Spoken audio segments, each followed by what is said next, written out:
السلام علیکم، welcome to my channel کہانی سنو۔ میں آپ کا خیر مقدم ہے۔ ہماری آج کی کہانی کشملا اعظم کی کہانی غلط فہمی سے ہم مل گئے کا پارٹ 2 آپ ملاحظہ فرمائیں۔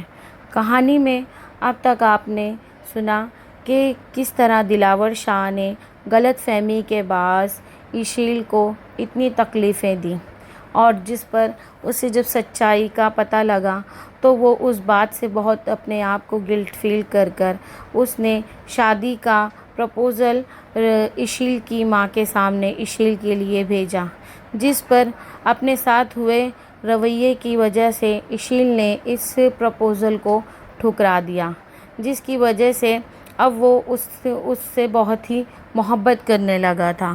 لیکن اشیل اپنی بدگمانیوں کو بھلانا نہیں چاہتی تھی۔ جس طریقے سے دلاور شاہ نے اس کے ساتھ جو سلوک کیا تھا اس کے لیے وہ اس سے بہت ہی ناراض تھی۔ کہانی میں اب تک ہم نے سنا اشیل گھر میں اکیلے تھی، تبھی چپکے سے دلاور شاہ آ گیا۔ ہیلو، کسے یاد کیا جا رہا ہے؟ کم سے کم آپ کو تو نہیں۔ ہم اتنے خوش قسمت کہاں کہ آپ ہمیں یاد کریں، وہ ایک ادا سے کہہ اٹھا۔ آپ یہاں سے چلے جائیے، ویسے بھی امی گھر پر نہیں ہیں، تو آپ کا یہاں کیا کام ہے؟ مجھے معلوم ہے، میں تو تم سے ملنے آیا تھا، مگر میں آپ سے ملنا پسند نہیں کرتی۔ یہ کہہ کر وہ جانے لگی، تبھی دلاور شاہ نے اس کی کلائی کو اپنی مضبوط گرفت میں تھام لیا۔ مجبوراً اسے رکنا پڑا۔ میرا ہاتھ چھوڑیے۔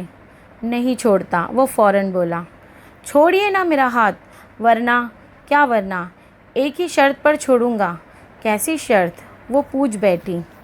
یہی، مجھ سے شادی کر لو پلیز۔ اب وہ التجائیہ انداز میں کہہ اٹھا۔ دیکھیے، یہ آپ کی حویلی نہیں جہاں آپ اپنی مرضی چلائیے، وہ غصے سے بولی۔ مگر میرا دل چاہتا ہے کہ آپ میری حویلی میں اپنی مرضی چلاتی پھرو۔ میں کیوں پھروں؟ وہ دبدو ہو کر بولی۔ اور پھر بھی کیسے میں کر سکتی ہوں؟ وہ تمہاری حویلی ہے، وہ اب کی بار معصومیت سے گویا ہوئی۔ ویری سمپل یار، میری دلہن بن کر حویلی میں آ جاؤ، وہ شرارت سے مسکراتے ہوئے کہہ اٹھا۔ نہیں، آپ نے مجھے بہت دکھ دیے ہیں، میں ایسا سوچ بھی نہیں سکتی۔ میں مانتا ہوں، وہ افسوس سے بولا، مگر میرا یقین کرو، وہ بس ایک غلط فہمی تھی، مجھے معاف کر دو۔ وہ اس کے قدموں میں بیٹھ گیا۔ اشیل 2 قدم پیچھے ہٹ گئی۔ میں نے تمہیں معاف کیا، مگر تمہیں مجبوراً مجھ پر ترس کھا کر مجھ سے شادی کرنے کی ضرورت نہیں۔ میرا یقین کرو، میں تم پر ترس کھا کر یہ شادی نہیں کر رہا۔ اس نے اشیل کے دونوں ہاتھ تھام لیے۔ ہاں، میں تو نہ تمہارا دیوانہ ہو گیا ہوں۔ میں تم پر ترس نہیں کھا رہا، بس تم مجھے پسند آ گئی ہو، اور محبت کی شروعات تو پسند سے ہی ہوتی ہے۔ ویسے بھی ہمیں کسی نہ کسی سے شادی تو کرنا ہی ہے، پھر وہ ہم کیوں نہیں بن جائیں؟ بس کیجیے۔ اچانک رمشا اندر داخل ہوئی۔ دلاور شاہ اس کی مداخلت پر کچھ چڑ سا گیا۔ بھائی، بہت ہو گیا، میں نے دوسری لڑکیاں بھی دیکھ رکھی ہیں، اب آپ ان میں سے کسی کو پسند کریے۔ ویسے بھی مسکا بہت مہنگا ہے، لگاتے لگاتے ختم ہو جائے گا۔ مگر یہ محترمہ نہیں مانیں گی، میں اسے اچھی طرح جانتی ہوں۔ یہ کہہ کر وہ دلاور کا بازو تھامے باہر جانے لگی۔ اشیل کو لگا اب وہ اس سے دوبارہ نہ مل پائے گی۔ جدائی سوچ کر وہ لرز اٹھی۔ رکو!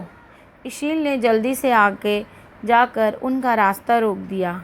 میں تیار ہوں۔ اچھا؟ رمشا نے کھینچ کر کہا۔ وہ کیسے؟ وہ کیوں؟ تمہارے بھائی اتنے بھی برے نہیں ہیں۔